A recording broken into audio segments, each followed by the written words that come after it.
नमस्कार बंधुगण मालिगिरी कहे यूट्यूब चैनल को आपण मानक स्वागत। आपण माने गोटे विषय जानिले निश्चिंत आपणक छाती गर्व फुली उठिब। प्रधानमंत्री नरेंद्र मोदी जो सफलता गोटे पर गोटे अर्जन कर चलती, यद्यपि विरोधी दल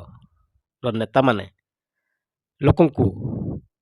सफलता को भ्रमित करने सदा सर्वदा चेष्टा करुछंती, मात्र से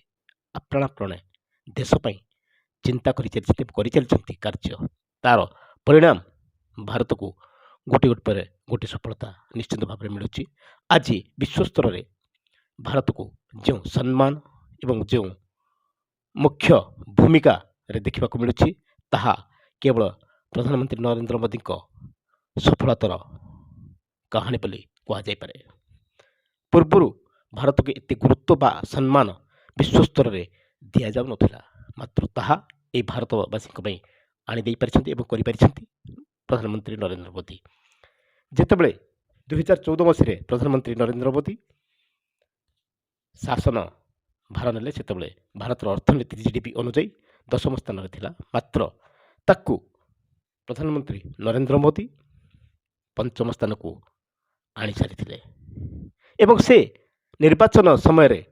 जनसाधारण को प्रतिश्रुति देते जे आगामी दिन में भारतर अर्थनीति तृतीय स्थान को आने को से बद्धपरिकर।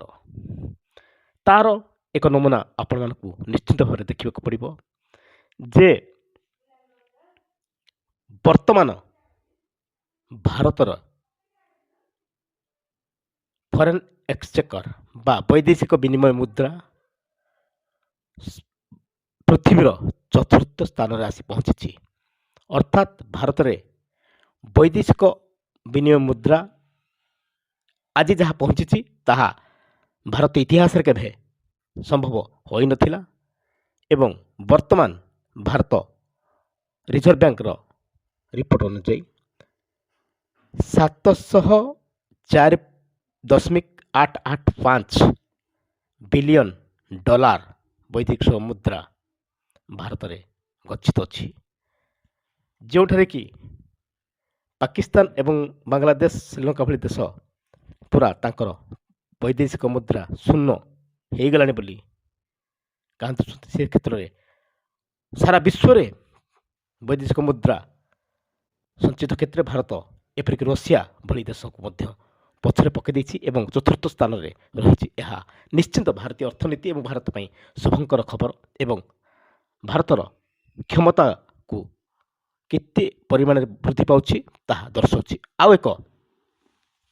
खुशी खबर आपण माने जानी खुशी हेबे जे जेतेबेले चंद्रशेखर प्रधानमंत्री थिले सेतेबेले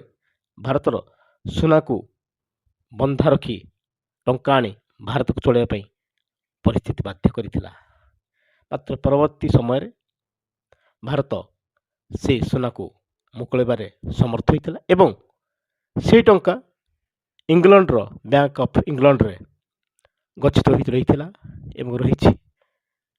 एवं वर्तमान बैंक ऑफ इंग्लैंड रे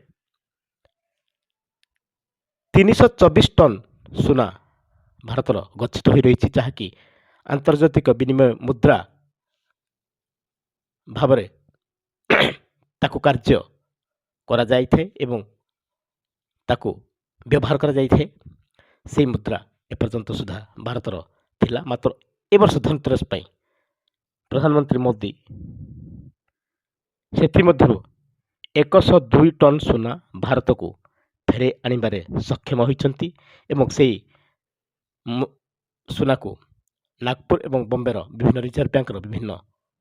गुप्त स्थान में संरक्षित करी रखा जाइछि। आगकू जेतले मोदी चिंता कले जे वर्तमान जो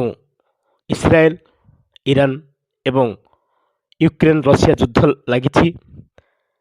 आगकू कौन घटब न घटब कौन हम न हम हुए तो भारत में जो सोना बा विदेश बैंक रे गच्छित अच्छी सुरक्षित भाव रखा जाइए तार अवस्था कौन हम न हम से चिंता करी हुए तो भारत सोना को भारत को फेरे आनिबा उचित मन करी वर्तमान कार्यक्षेत्र में से 102 टन ସୁନା ଭାରତକୁ ଫେରାଇ ଆଣିପାରିଛନ୍ତି। ତେଣୁ ପ୍ରତ୍ୟେକ କ୍ଷେତ୍ରରେ ଭାରତର ଅର୍ଥନୀତି ଯେ ବିକଶିତ ହେଉଛି ଏବଂ ଭାରତର ଅର୍ଥନୀତି ଯେ ବୃଦ୍ଧିପ୍ରାପ୍ତ ହେଉଛି ଏବଂ ଭାରତୀୟଙ୍କର ମଧ୍ୟ କ୍ରୟ ଶକ୍ତି ଯେତେବେଳେ ବୃଦ୍ଧି ପାଉଛି, ଯେଉଁ ପରିମାଣରେ ଭାରତୀୟମାନେ ଟୁ ହ୍ୱିଲର ବାଇକ୍ କିଣିପାରୁଛନ୍ତି ଏବଂ ଯେଉଁ ପରିମାଣରେ ମୋବାଇଲ ବ୍ୟବହାର କରିପାରୁଛନ୍ତି, କ୍ରୟ କରୁଛନ୍ତି, ତାହାର ରିପୋର୍ଟରୁ ଜଣାପଡ଼ୁଛି ଯେ ଭାରତୀୟଙ୍କର ଅର୍ଥନୀତି ବା ଭାରତୀୟଙ୍କର ଅର୍ଥନୀତି ବୃଦ୍ଧି ପାଉଛି ଏବଂ ତାଙ୍କର ଆର୍ଥିକ ବିକାଶ ଘଟୁଛି। ଏବଂ ଯାହାକୁ କି ରାଜନୈତିକ ଉଦ୍ଦେଶ୍ୟ ରଖି ବିରୋଧୀ ଦଳ ମାନିବା ପାଇଁ ପ୍ରସ୍ତୁତ ନୁହନ୍ତି ବା ପ୍ରଚାର କରିବା ପାଇଁ, ସ୍ୱୀକାର କରିବା ପାଇଁ ପ୍ରସ୍ତୁତ ହେଉନାହାନ୍ତି। ମାତ୍ର ବାସ୍ତବିକ କ୍ଷେତ୍ରରେ ଭାରତୀୟ ଅର୍ଥନୀତି ଯେ ନିଶ୍ଚିତ ଭାବରେ ବିଗତ 10 ବର୍ଷ ମଧ୍ୟରେ ବିକଶିତ ହୋଇଛି ଏବଂ ଏକ ଭଲ ସ୍ଥାନରେ ଭାରତର ଅର୍ଥନୀତି ପହଞ୍ଚି ପାରୁଛି, ଏହା ଆନ୍ତର୍ଜାତିକ ମୁଦ୍ରା ସଂସ୍ଥା IMF, ଇଣ୍ଟରନ୍ୟାସନାଲ ମନିଟାରୀ ଫଣ୍ଡ ଏବଂ ଅନ୍ୟାନ୍ୟ ରିପୋର୍ଟରୁ ପ୍ରକାଶ ପାଉଛି।